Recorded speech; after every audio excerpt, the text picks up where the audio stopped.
बहुत ही मान व सम्मान के योग्य हमारे स्कूल की मुख्याध्यापिका जी, बहुत ही सम्मानीय हमारे पूर्व पार्षद यशपाल रेड्डी जी, जो हमारे स्कूल को अच्छे से चला रहे हैं, अच्छे से क्या दिल से चला रहे हैं, सतीश लंबा जी, सभी अध्यापक जी, गांव के बड़े बुजुर्ग, नौजवान साथी, मातृशक्ति, प्यारे बच्चों,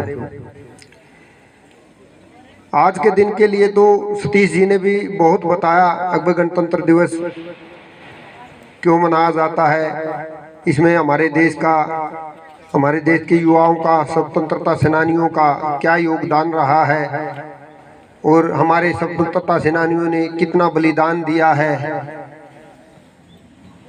हमारे जो भी बुद्धिजीवी थे जिन्होंने संविधान की रचना करी, बाबा भीमराव अम्बेडकर जी, उन्होंने अपने जीवन को कैसे अपने देश के लिए निछावर किया है, ये बातें सभी सतीश जी ने भी, यशपाल जी ने भी, और सभी बच्चे पढ़ते भी हैं और सभी जानते भी हैं। लेकिन हमारे जीवन का सबसे बड़ा क्या महत्व है, यह हमें सबसे पहले जरूरी समझना है, क्योंकि लगभग कई सौ साल तक हमें अंग्रेज गुलाम बनाए रहे और हमें आज़ादी के लिए कुछ आदमी ताकत के द्वारा, शिक्षा के द्वारा हमारे आदमियों ने जब संघर्ष किया तब हमारा देश आज़ाद हुआ है। और इसके लिए लंबा संघर्ष करना पड़ता है और दिल से करना पड़ता है।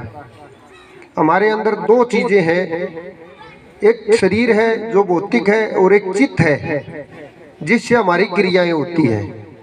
अगर हमारे शरीर का और हमारे चित्त का तालमेल बैठ जाए तो जीवन में कोई भी लक्ष्य ऐसा नहीं है जिसे हम कामयाब ना कर सके। समस्या ये होती है, हम अपने शरीर से क्रिया कुछ और करते हैं और अपने चित्त से, अपने मन से इच्छा कुछ और करते हैं। दोनों अलग अलग दिशा में कार्य करती हैं, इसीलिए हम असफल हो जाते हैं। हमारे देश के स्वतंत्रता सेनानियों ने और पूरे देशवासियों ने जब अपने चित्त को और अपने शरीर को जब मिला के कार्य किया तो अंग्रेज टिक नहीं पाए हमारे देश में। और आज तक भी जो हमारे देश ने उन्नति की है वो इसी दिशा में की है। अगर हमारा देश पूरी दुनिया में ऐसा देश है जो सभी ऋतुएं पाई जाती है। अमेरिका साइड में जाएंगे तो वहाँ ठंड ज़्यादा होगी, दक्षिण अफ्रीका साइड में जाएंगे तो वहाँ गर्मी ज़्यादा होगी। हमारे देश में, हमारे ही देश में रहते हुए हम कहीं भी घूम सकते हैं, गर्मी का, बरसात का, ठंड का, हर मौसम का आनंद ले सकते हैं। हमारे बड़े महात्माओं ने, एक बार महात्मा बुद्ध जी जब लगभग अपना राजपाट छोड़ के, त्याग करके और पूरे जीवन में बाहर घूमे, लगभग 9 साल तक बाहर घूमे। उसके बाद खूब घूम के उनके शरीर पर मांस नहीं रहा, हड्डी हड्डी रहेगी। तो हड्डी के वो एक दिन उन्होंने समझा भाई इतने घूम लिए, जिसकी प्राप्ति के लिए घूम रहे थे वो प्राप्ति मिली नहीं।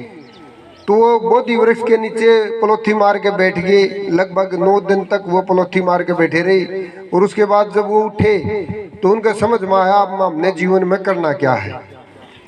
तो एक अनुयायी ने उससे पूछा, महाराज आप अपने जीवन में लगभग 9 साल तक घूमे, लेकिन आपको ध्यान प्राप्त हुआ 9 दिन बैठने से। तो महात्मा बुद्ध ने कहा कि मेरे वो 9 साल खराब नहीं गए, 9 साल में इन 9 दिन बैठने की कला आई है। हमारे जो बच्चे हैं, हम पहले पेरेंट्स पढ़ाते हैं, फिर उसके बाद स्कूल में भेजते हैं, वो पढ़ाते हैं, आगे जब कोई यूनिवर्सिटियों में जाते हैं वो पढ़ाते हैं, और आगे हम जो कोई व्यापार करते हैं, खेती करते हैं, वहाँ से कुछ सीखते हैं। तो कोई भी सक्सेस के लिए ऐसा कुछ नहीं है कि एक ही दिन में सब कुछ हो जाए। बस लगातार लगे रहो, शरीर और चित्त का जोड़ बना के लगे रहो। हमें अपने जीवन में कोई भी सफल होने से नहीं रोक सकता। जय हिंद, जय भारत।